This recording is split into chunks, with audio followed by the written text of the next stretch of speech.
शेतकरी बंधूंनो नमस्कार.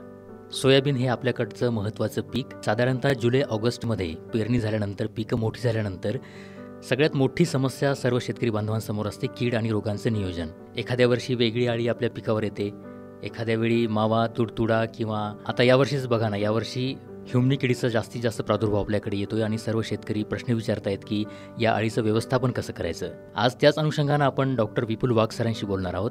डॉक्टर विपुल वाघ सर हे विषय विशेषज्ञ आहेत पीक संरक्षण शाखेचे, कृषी विज्ञान केंद्र सांगवी रेल्वे या ठिकाणी. तर आज आपण ह्युमनी अळीची ओळख आपल्याला आहेच, तरी पण आपण सरांकडनं करून घेऊयात आणि या अळीबद्दल अधिक माहिती जाणून घेऊयात. सोबतच सगळ्यात महत्त्वाचं म्हणजे या अळीचं व्यवस्थापन कसं करायचं हे देखील आपण वाघ सरांकडनं जाणून घेऊयात. वाघ सर नमस्कार. नमस्कार सर. तर सध्या शेतकऱ्यांसमोर सगळ्यात मोठा प्रश्न आहे ह्युमनी अळीचा. मागील काही वर्षांआधी आपण बघितलं असेल की ह्युमनी अळीचा इतका प्रादुर्भाव नव्हता. तर यावर्षी या परिसरामध्ये खास करून सोयाबीन उत्पादक जे शेतकरी आहेत त्यांच्यासमोर ह्युमनी अळीचा प्रश्न निर्माण झालेला आहे.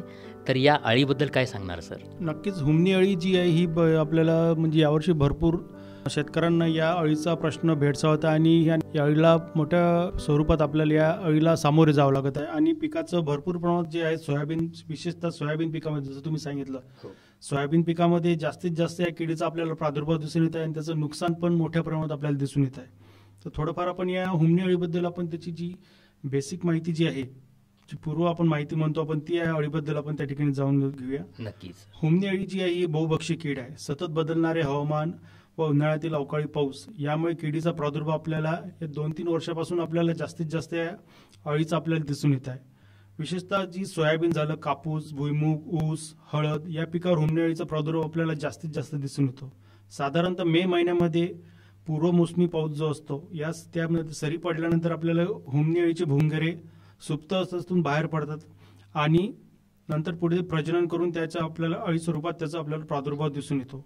सोयाबीन पिकाची पण आपल्याला त्या ठिकाणी जी लागवड जी आहे, पेरणी आहे, ही आपली पाऊस पडल्यानंतर झालेली आहे आणि या ठिकाणी जे आहे मे महिन्यात झालेल्या अवकाळी पावसामुळे या किडीचे भुंगेरे जे आहे सुप्त अवस्थेतून बाहेर आले आणि त्यांनी अंडी घालायला सुरुवात केलेली आहे. त्यामुळे आपल्याला या वर्षी ह्युमनी अळीचा प्रादुर्भाव आपल्याला लवकर दिसून येत आहे आपल्याला. तसेच गेल्या आपल्याला 10-15 दिवसापासून पावसाचा ताण दिल्याने हलक्या व पाण्याचा निचरा लवकर होणाऱ्या जमिनीमध्ये सोयाबीन पिकावर ह्युमनी अळीचा प्रादुर्भाव आपल्याला त्या ठिकाणी जास्तीत जास्त त्या ठिकाणी दिसून येत आहे. या अळीचा आपल्याला प्रौढ वगळता बहुतांश जो जीवनकाळ जो आहे हा साधारणतः जमिनीमध्ये असतो. त्यामुळे किडीचा प्रादुर्भाव लवकर येणे व नियंत्रण करण्यामध्ये अडचणी शेतकरी बंधूंना जाणून येतात. साधारणतः आपल्याला त्या ठिकाणी बांधावरचे कडुनिंबाचे झाड, बाबवेचे झाडं किंवा बोरीचे झाडं या झाडांवर ह्युमनीचे प्रौढ भुंगेरे मिळण्यासाठी एकत्र येतात. ते सामुदायिकरित्या गोळा करून नष्ट करणे हा एक त्या ठिकाणी सर्वात सोपा आणि कार्यक्षम उपाय आपल्याला त्या ठिकाणी ठरतो. बरं.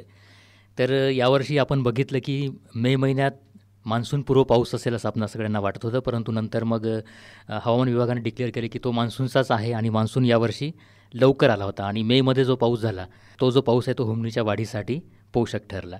तर ही जी अळी आहे सर, ह्युमनी अळी, या अळीचा नुकसानीचा प्रकार कसा असतो, कशा प्रकारे ही पिकाला नुकसान करते?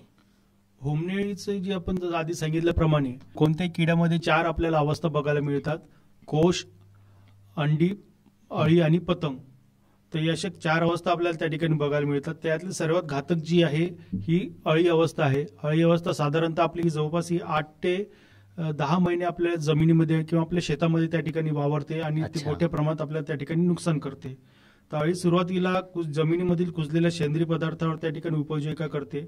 नंतर दुसऱ्या आणि तिसऱ्या अवस्थेत जी पिकाच्या जी अवस्था जी राहते तर त्याच्या मुळांवरती उपजीविका करत असते. सुरुवातीला पिकांची मुळे ती कुरतडते, त्यामुळे पिकास पाणी आणि अन्नद्रव्याचा पुरवठा होत नाही. परिणामी पिकाची पाणी पिवळसर होऊन नंतर पूर्ण झाड सुकल्यासारखे दिसते. नंतर आपल्याला ते वाढलेले दिसते. त्या ठिकाणी प्रादुर्भावग्रस्त पिकं हलकेसे ओढले तरी सहज उपटून येते. पीक उपटल्यानंतर आपल्याला मुळांजवळ 2 ते 3 अळ्या त्या ठिकाणी आपल्याला दिसून येतात. अळी ही सोयाबीनसह आपल्याला जसं आधी सांगितल्याप्रमाणे ऊस, भुईमूग, ज्वारी, बाजरी तसेच फळ पिके आणि भाजीपाला पिकामध्ये पण याचा आपल्याला उपद्रव जास्तीत जास्त दिसून येतो. अच्छा, जसं की सांगितलं आपण सर की बऱ्याच पिकांमध्ये येते, परंतु सध्याच्या दिवसांमध्ये सोयाबीनच्या पिकामध्ये हा सगळ्यात मोठा उपद्रव दिसून येतोय. आणि आपण एक अजून महत्त्वाचं सांगितलं की या अळीचा जो जीवनक्रम आहे तो 8 ते 10 महिन्यांचा असतो, म्हणजे बरंचसं सोयाबीन पीक त्या पिरियडमध्ये येऊन जातं. तर या अळीचा जीवनक्रम आपण सांगितलेला आहे सर, तर व्यवस्थापन कशा प्रकारे करता येईल? व्यवस्थापनाबद्दल जर आपल्याला बोलायचं झालं तर नुसतं आपल्याला रासायनिक कीटकनाशक झालं किंवा रासायनिक व्यवस्थापनाकडे आपल्याला भर देऊन त्या ठिकाणी जमणार नाही. आपल्याला कोणत्या पण एखाद्या किडीचं असो किंवा एखाद्या रोगाचं असो त्या ठिकाणी आपल्याला एकात्मिक कीड व्यवस्थापन किंवा एकात्मिक रोग व्यवस्थापन करणं आपल्याला त्या ठिकाणी फार आवश्यक आहे. तसंच आपल्याला या अळीला नियंत्रणात आणण्यासाठी किंवा आपल्याला या ठिकाणी पूर्णतः त्याचं व्यवस्थापन करण्यासाठी आपल्याला एकात्मिक कीड व्यवस्थापन करणं फार अतिशय आवश्यक आहे. त्या ठिकाणी आपल्याला जो सर्वात सुरुवातीला जो आहे तो आपल्याला भुंगेऱ्यांचा आपल्याला त्या ठिकाणी बंदोबस्त करायचा आहे. जसे की भुंगेरे सूर्यास्तानंतर जमिनीबाहेर येऊन जसं आधी सांगितल्याप्रमाणे बोर, सुबाबोळ, कडुलिंब, बाबूळ या झाडांवर पाणी खाण्यासाठी व मिळण्यासाठी एकत्र येतात. रात्रीच्या वेळी बांबूच्या काठीने आपल्याला या झाडांच्या फांद्या हलवून भुंगेरे खाली पाडावे लागतील. ते गोळा करून रॉकेल अथवा कीटकनाशक मिश्रित पाण्यामध्ये टाकून त्यांचा आपल्याला नाश करायचा आहे. नंतर किंवा आपण त्याला जमिनीमध्ये पण किंवा आपण त्याला गाडू शकतो. ही प्रक्रिया आपण ज्या ठिकाणी जास्तीत जास्त प्रादुर्भाव दिसून येतो तर अशा प्रक्षेत्रातील जे शेतकऱ्यांनी सामुदायिकरित्या जर ही उपाययोजना जर केली त्याचा आपल्याला त्या ठिकाणी जास्तीत जास्त फायदा दिसून येतो. जोपर्यंत आपण हे जमिनीतून भुंगेरे निघत आहेत तोपर्यंत आपल्याला हा कार्यक्रम आपल्याला तसंच आपल्याला चालू ठेवायचा आहे. सोबतच आपण त्या ठिकाणी भुंगेरांना आपण कंट्रोल करण्यासाठी किंवा नियंत्रणात आणण्यासाठी आपण जे प्रकाश सापळ्यांचा आपण त्या ठिकाणी वापर करू शकतो. एक प्रकाश सापळा आपण 1 हेक्टरी क्षेत्रासाठी पुरेसा त्या ठिकाणी असतो. सापळ्यातील भुंगरे गोळा करून आपल्याला मारून टाकायचे आहे आणि या उपायामुळे अंडी घालण्यापूर्वी भुंगराचा त्या ठिकाणी आपल्याला नाश होतो. सोबतच आपण या ठिकाणी जी एकात्मिक पद्धतीमध्ये जे आहे आपण सापळा पीक जसं आधी सांगितल्याप्रमाणे सापळा पिकांचा या ठिकाणी खूप चांगला रोल त्या ठिकाणी आपल्याला बचताना त्या ठिकाणी आपण बघू शकतो. त्यामध्येच एक जो मुख्य सापळा आपण त्याला म्हणतो जसं एरंडी बियांचा सापळा आपण त्या ठिकाणी म्हणतो. एरंडी बियांचा सापळा आपल्याला तयार करण्यासाठी आपल्याला साधारणतः 1 किलो एरंडीचे बिया, त्यामध्ये आपल्याला साधारणतः बेसन 50 ग्राम घ्यायचं आहे, ताक अर्धा लिटर, हे सर्व मिश्रण आपल्याला 2 लिटर पाण्यामध्ये भिजवून 2 ते 3 दिवस आपल्याला त्या ठिकाणी आंबवायचं आहे. तसंच तयार झालेलं मिश्रण आपल्याला 5 लिटर क्षमतेच्या मातीच्या मडक्यामध्ये ओतून हे मडके आपल्याला मातीमध्ये ठेवायचे आहे.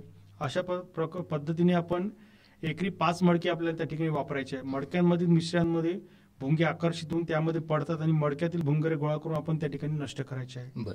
सोबतच आपल्याला त्या ठिकाणी जी मशागत जी करायची आपल्याला ही जी मशागतीची उपाय जे आपण त्याला म्हणतो आपल्याला पिकामध्ये आपल्याला आंतरपीक जे आपण घेत असतो किंवा आपण माळा आपण त्या ठिकाणी सोयाबीन घेत असो, एक पीक घेत असो तर त्या ठिकाणी आपल्याला आंतरमशागत करणं फार अतिशय आवश्यक आहे. आंतरमशागत केल्यामुळे काय होते जमिनीची उलटापालट होते, त्या खालची जमीन वर येते आणि जी आत लपलेल्या ज्या अळ्या आहेत त्या सहजपणे वर येतात आणि आपण त्या हाताने वेचून ते आपण त्या ठिकाणी नष्ट करू शकतो. यामध्ये आपण जैविक नियंत्रण पण या ठिकाणी एकात्मिक कीड व्यवस्थापनामध्ये फार एक महत्वाची त्या ठिकाणी भूमिका बजावतात. यामध्ये जैविक नियंत्रणामध्ये मेटारायझिम अॅनिसोप्ली 1.15% विद्रावत जी पावडर आहे ही पावडर आपल्याला त्या ठिकाणी बुरशीजन्य पावडर आपल्याला त्या ठिकाणी 50 ग्रॅम प्रति 10 लिटर पाण्यामध्ये आपल्याला पंपाचे नोझल काढून जर प्रादुर्भावग्रस्त पिकांच्या मुळाशी जर त्या ठिकाणी आपण आवळणी केली किंवा आपण ड्रेंचिंग म्हणतो तर याच्यात आपल्याला खूप चांगला त्या ठिकाणी आपल्याला उपाययोजना म्हणून एक चांगल्या प्रकारे आपल्याला कंट्रोल त्या ठिकाणी आपल्याला हुमणीचं आपल्याला बघायला भेटते. सोबतच आपण या ठिकाणी आपण जर ही पावडर जी आहे शेणखत आपण प्रति एकरी आपण 2 किलो शेणखतामध्ये मिक्सळून जर किंवा आपण त्या ठिकाणी गांडूळ खतामध्ये आपण मिक्सळून जर जमिनीमध्ये टाकली तर त्याचं पण आपल्याला त्या ठिकाणी एक चांगला उपाय बघायला मिळतो. फक्त ही उपाययोजना करताना आपल्याला त्या ठिकाणी जमिनीमध्ये एक पुरेशी ओल असणं त्या ठिकाणी आपल्याला अतिशय आवश्यक आहे. सोबतच आपल्याला आता हे तर झालं आपलं सगळे एकात्मिक व्यवस्थापनामध्ये, तरी आपल्याला या ठिकाणी काही शेतकरी बंधूंना ह्या सगळ्या व्यवस्थापन करून जर रासायनिक कीटकनाशकांचा त्या ठिकाणी वापर जर करायचा असेल तर ते आपल्याला निश्चितपणे आपल्याला करावं लागेल. तसं आपल्याला बघायला गेलं तर केंद्रीय कीटकनाशक मंडळाद्वारे या होमनी अळीसाठी सोयाबीन पिकावर आतापर्यंत कोणते लेबल क्लेम असं कीटकनाशक त्या ठिकाणी नाही आहे. पण तरी जर आपल्याला एक लेबल क्लेम सोडून जर आपल्याला त्या ठिकाणी व्यवस्थापन जर करायचं जर असेल तर आपण त्या ठिकाणी फेप्रोनिल 40% प्लस इमिडाक्लोप्रिड 40% या दाणेदार कीटकनाशकाचा आपण 5 ग्रॅम किंवा क्लोथॅलिनोडिल 50% 10 ग्रॅम प्रति 10 लिटर पाण्यामध्ये आपल्याला या फळाजवळ आपल्याला द्रावण जर त्या ठिकाणी टाकलं एक चांगल्या प्रकारे त्या ठिकाणी आपल्याला उपाययोजना बघायला मिळतात. किंवा जर आपण त्या ठिकाणी जर बघायला जर गेलं थायमिथॉक्झम 0.9% प्लस फिप्रोनिल 2% या दाणेदार कीटकनाशकाचा 12 ते 15 किलो प्रति हेक्टर किंवा क्लोरेंट्रेनिलप्रॉल 0.4% दाणेदार याचं 7.5 ते 8 किलो जमीन ओलावा असताना जर आपण या ठिकाणी मातीमध्ये मिसळून जर दिलं तर निश्चितप्रमाणे आपल्याला जे आहे हुमणीचा आपण चांगल्या प्रकारे आपण त्या ठिकाणी बंदोबस्त करू शकतो. नक्कीच सर. बऱ्याचदा अशा प्रकारे किडींचं आक्रमण झाल्यावर शेतकरी बांधव सगळ्यात पहिले रासायनिक उपायांना प्राथमिकता देतात, परंतु आपण एकात्मिक किडी व्यवस्थापनामध्ये जैविक पद्धतीनं कशाप्रकारे आपण त्या किडी कमी करू शकतो, प्रकाश सापळ्याचा उपयोग करून कशाप्रकारे त्या किडी त्याच्यामध्ये अडकू शकतो आणि रासायनिक पद्धतीनं देखील कशाप्रकारे हुमणी अळीचं नियंत्रण करू शकतो याविषयी विस्तृत माहिती दिली. शेतकरी बंधूंनो, यावर्षी सोयाबीन पिकामध्ये आणि बाकी पिकांमध्ये देखील साहेबांनी सांगितल्याप्रमाणे हुमणी अळीचा प्रादुर्भाव जास्त झालेला आहे. या मुलाखतीच्या माध्यमातून आपल्याला याविषयी माहिती मिळालीच आहे, पण अधिक माहिती जर आपल्याला हवी असेल तर आपण कृषी विज्ञान केंद्र सांगवी रेल्वे या ठिकाणी डॉक्टर विपुल वाघ सरांशी देखील संपर्क साधून अधिक माहिती आपण घेऊ शकता. तर सर, आज आपण शेतकरी बांधवांच्या कार्यक्रमामध्ये येऊन हुमणी अळीच्या व्यवस्थापनाविषयी, अळीच्या नुकसानीचा प्रकार आणि अळीबद्दल माहिती दिली, त्याबद्दल सर्व शेतकरी बांधवांतर्फे आपले मी आभार मानतो. धन्यवाद. धन्यवाद सर.